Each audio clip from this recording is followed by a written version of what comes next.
இன்றைக்கு கல்கிஸ்ஸ மாவட்ட நீதிமன்றத்திலே சிவனேசதுர சந்திரகாந்தன் அல்லது பிள்ளையான் என்கின்ற நபர் மட்டக்களப்பு பாராளுமன்ற உறுப்பினர் திரு சாணக்கியன் ராசமாணிக்கம் அவர்களுக்கு எதிராக மான நஷ்ட வழக்கொன்று தாக்கல் செய்திருக்கிறார்.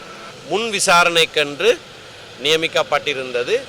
ஆனால் வழக்காளி சிவனேசதுர சந்திரகாந்தன் நீதிமன்றத்துக்கு வரவில்லை.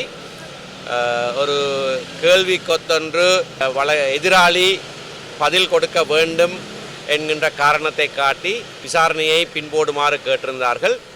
ஆனால் இந்த வழக்கிலே ஏலவே இந்த எதிராளி இந்த நீதிமன்ற நியாயாதிக்கத்துக்கு உட்பட்ட பிரதேசத்திலே அவருடைய வசிப்பிடம் இல்லை என்கின்ற ஒரு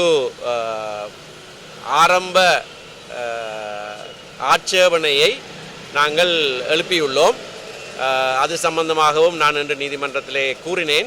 வழக்காளி இன்றைய முன் விசாரணைக்கு ஆயத்தமாக இல்லாமல் இருந்த காரணத்தினாலே வழக்காளிக்கு எதிராக 50,000 ரூபா செலவுக்காக எதிராளிக்கு செலுத்துமாறு நீதிமன்றம் கட்டளையிட்டிருக்கிறது.